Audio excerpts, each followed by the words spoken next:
We're not going to waste any time. We're going to ask everyone, if you wouldn't mind, please remove your hats, if you would, as a sign of respect for this next song. You know, all across this country, we have songs that we sing. But there are songs that we sing in reference to the items that are in the middle of our arena. We sing anthem songs. To us as Indian people, we sing, again, our flag songs. They are equivalent to any other anthem of any sovereign nation around the world. And so when we sing these songs, we like to give our utmost respect to it. And I want you to take notice, ladies and gentlemen, we stand for these songs. And we're going to ask everyone to remain standing for this song. We want you to understand the respect we have, not only for our native staff, but as Indian people, Native Americans, the indigenous people of this country, we have a great respect for the red, white, and blue. And we continue and will always stand for this flag. And I hope that my point is getting clearly across in reference to, again, this song we sing. We're going to go to our drummer rotation. We ask that you not record or videotape at this time. Give your utmost respect. Any and all veterans, any and all veterans. Ladies and gentlemen, applaud them until they come out the last one. Any and all veterans. Any and all veterans. Loud and proud, ladies and gentlemen. Loud and proud. Any and all veterans. National Guard, reserves. Any and all veterans. Come on out from any direction. All veterans. Don't be shy, don't be bashful. Loud and proud, ladies and gentlemen. Make it loud and proud for these warriors. Men and women, native and non-native. Try to be as excited as I am to see so many veterans in one spot, one arena. Any and all veterans. Any and all veterans, keep coming out and we'll keep applauding until the last one makes his way in, until she makes her way in. Any and all veterans.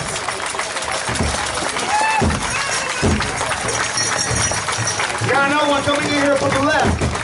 Any and all veterans. I see some still coming in through our grand entry point. Come on in, any and all. We see one coming in from the right. Any and all veterans. One here in front. What a sight it is, ladies and gentlemen.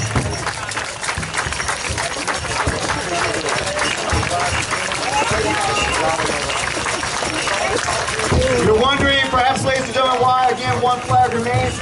It's again to help to lead all of these veterans around this arena, along with our head man and head lady and the tribal leadership. Folks, as always, I ask you to please keep the people in mind, the family members, who individuals, their relatives gave the ultimate sacrifice. All of these individuals were willing to do so, and we have so many who did. So I ask that you keep them in your thoughts and prayers and the ongoing loss that they continue to suffer, because these individuals, their relatives were willing and did give the ultimate sacrifice. I ask you to keep praying for the ones that are in the hospitals, the VA hospitals, incarcerated. We don't want to leave any of our warriors out, not just the ones who are here, but the ones that are on the outside of this circle. We have another warrior that's coming in, I believe. That's right, honor her, please.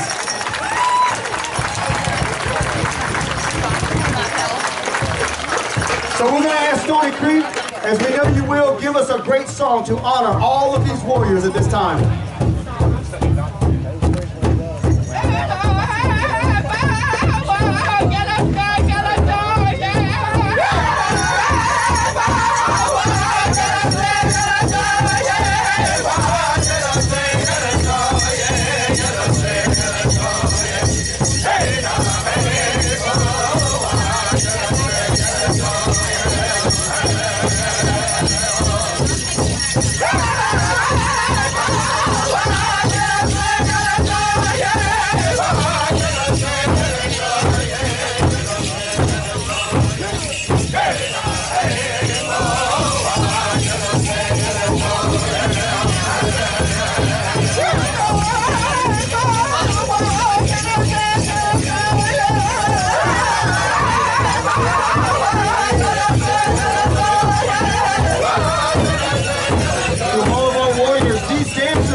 They dance out of respect for what you have done, what you were willing to do. These young ladies who dance in front of you, they understand the commitment to their praise and allowed an opportunity of freedom to still exist in this world today. We say now way, thank you.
of Turtle Island, and we're here to tell you that against all odds, against the master plan of the invaders, we are still here.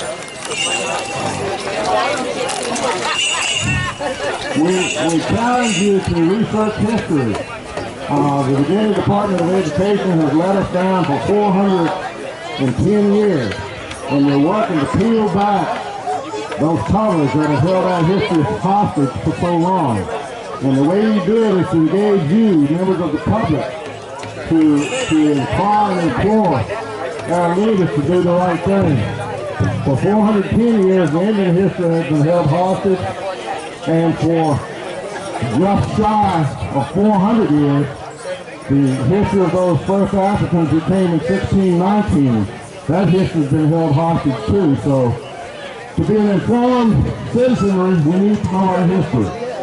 So let's make an effort to learn about each other, to respect our differences, and to unite on our commonalities. But I do welcome you here today. I hope you'll take this opportunity to visit, to mingle, to get to know other people who may not look like you, but at the end of the day, we who believe in God know that when we look in each other's faces, we are in fact looking in the face of God, because the Bible says that He made us in His own image.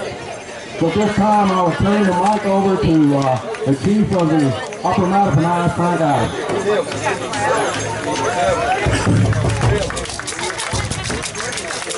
Thank you, Chief.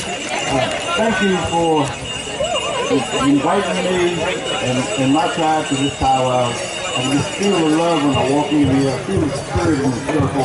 And it's my pleasure to be here. And I thank all of you folks to come out and support the Chickahominy tribe. And we're all working together, we'll all reach our goals. Thank you. I'd ask the Assistant Chief Led Stewart to come and bring greetings and acknowledge those folks who worked so diligently to put this powwow together. He'll be followed by the Chief of the Piscataway, and then the Chief of the Monarch. Good afternoon. My name is Reggie Stewart. I'm second assistant chief with the Chickahominy tribe. I want to welcome you here to the celebration of the harvest. Chickahominy, the meaning of Chickahominy is culture and amazing heritage, and we welcome you. Senator McClellan, come here a second. I'm going to put you on the spot just a little bit. I know you're working very, very, very hard for recognition that is so rightfully deserved, and everybody is counting on you. Thank you so much for everything that you do. Chief, thank you so much. I'd like to introduce our very own president.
Give a round of applause our Handmade dancers, Roll Gray Sr., being accepted in a traditional manner here as the leader for all of our men to enter the circle during our intertribals, our dances, being accepted again by, the warriors of this community.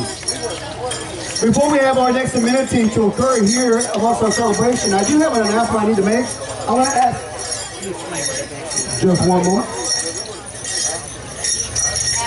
The dance that you just saw perform was one of our traditional Chickahominy dances, whereas when a visitor came to our tribe to do this, well, you just do authentic. We had to dance before our council of elders, which is on the side, and our Munda for the day, which is stand up in the Laura is our head dancer today, so in order for him to be welcome today, we have to dance before our people until we felt that his dance was friendly. And after they were friendly, then he was kept as a guest for the day.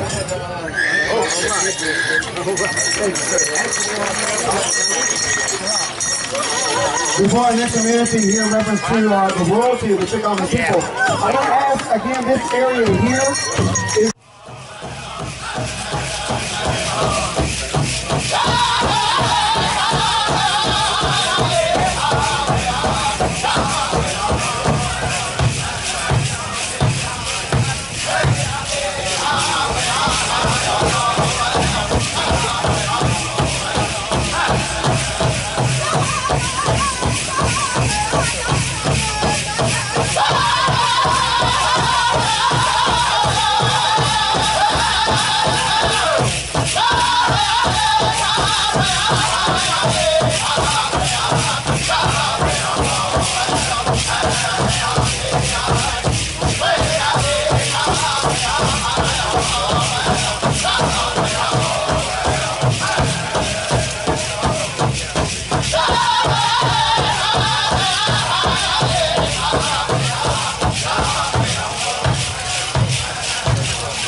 Thank you there, singers, but thank you to our ladies out there in the circle.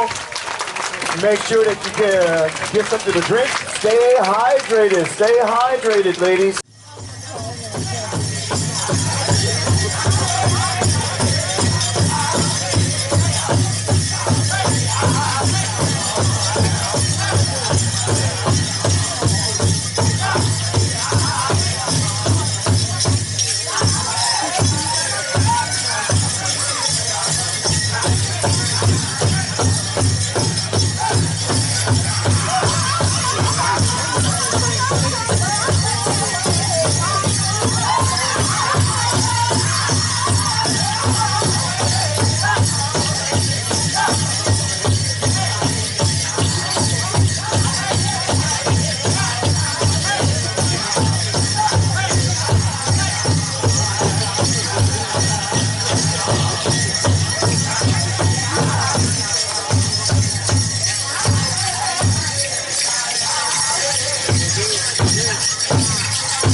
Round of applause for our young and older warriors out.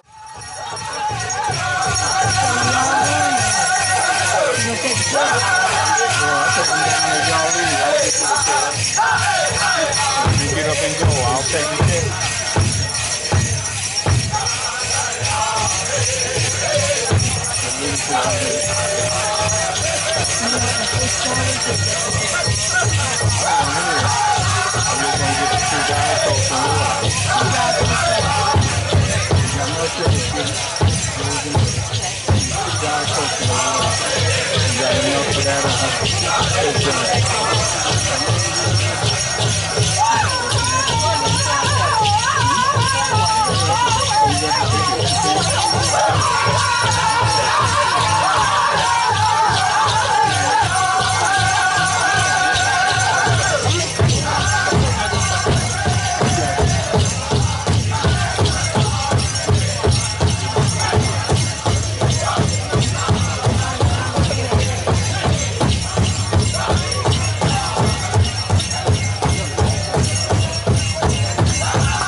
Thank you there, singers. Pick it up, Warpaint. 2 push-ups.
And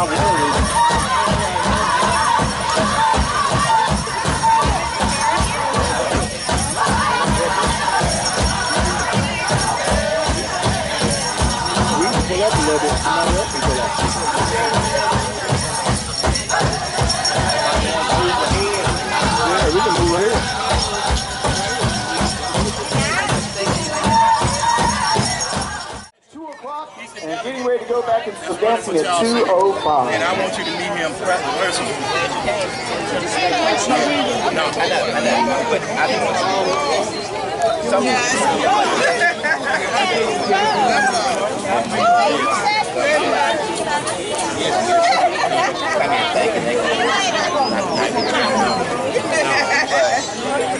yeah, I appreciate it. Like I just, you know, everybody's welcome.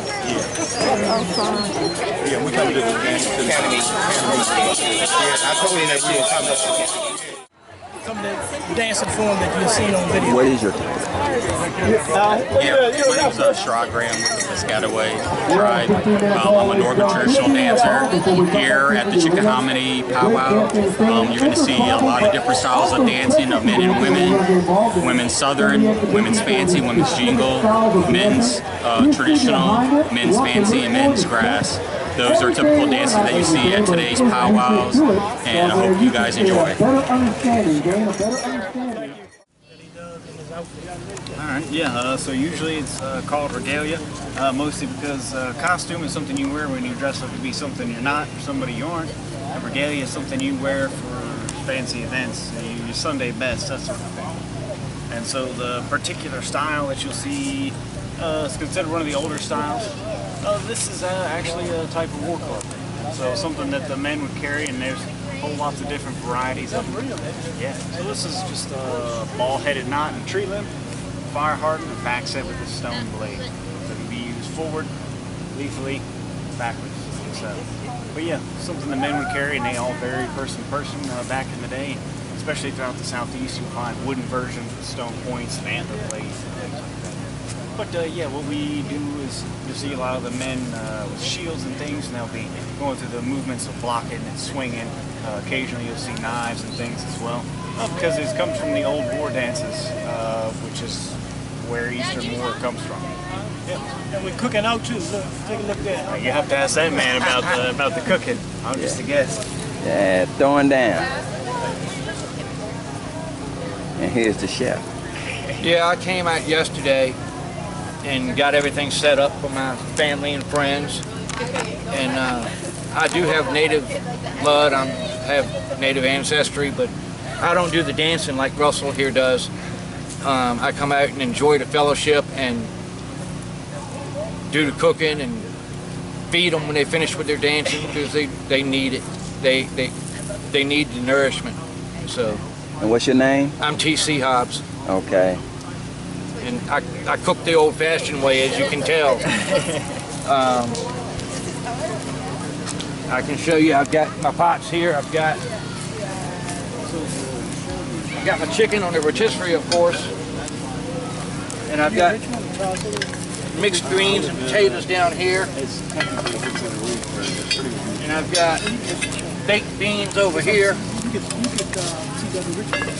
and I'm working up here trying to get some stewed tomatoes going. I'll have them on the fire here in just a little bit. And when you, Right. So you're not in costume, regalia, and your face is not painted, and you look white, they look at you as being a white person or Indian. Yeah, so you'll find, especially in the southeast, because a lot of tribes don't go through the process like out west, where they got reservations and everybody's sort of penned up.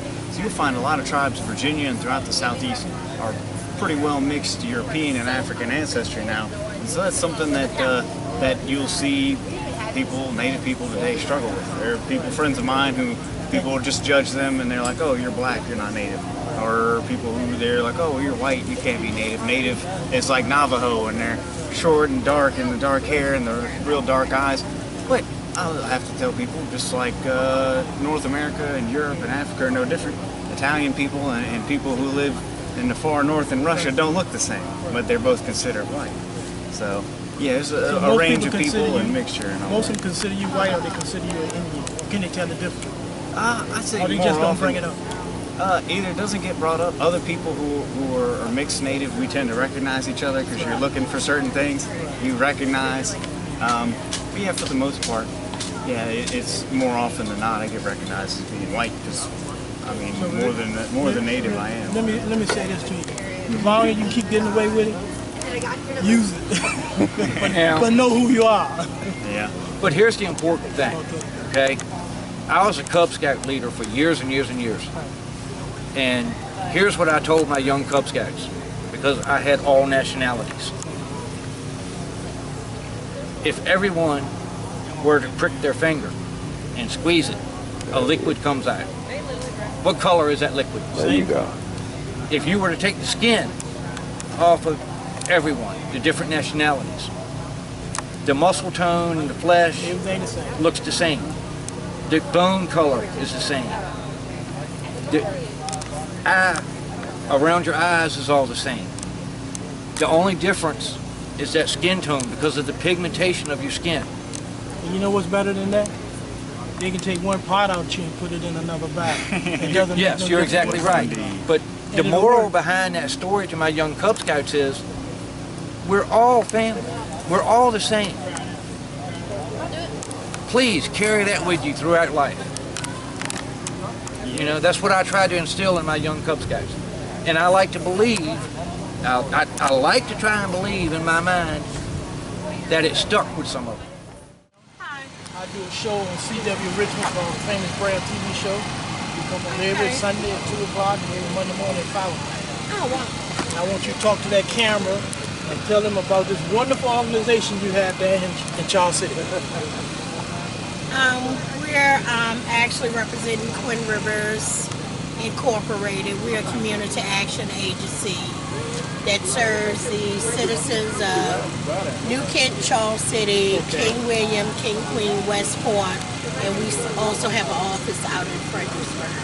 Okay, but we want to deal with down here. Okay. I love me some Charles City.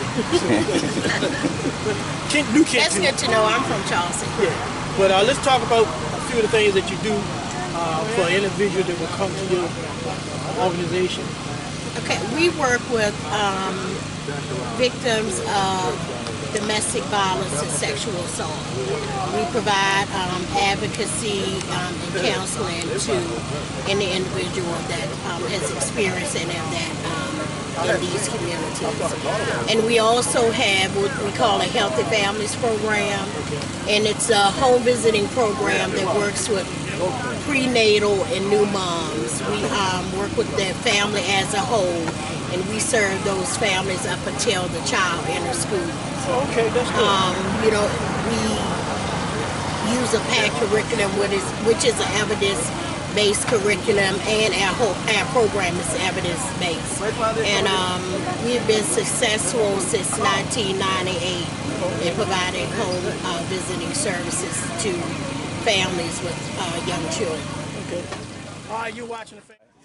What's your name? Johnny Z. Yeah, that's made out of a blade, came out of a rock quarry. When they do the wet cut in a quarry. So that ain't your typical Home Depot or Lowe's machete there. That's the last machete you'd ever buy. Also, here's some here too. Yes. Raccoon. What type of hat? Well, I've got coyote with a face without, raccoon with a face without, American gray fox, badger, beaver, skunk. Over here I've got blue fox, indigo fox, silver fox, blue fox, cream fox, red fox, and black.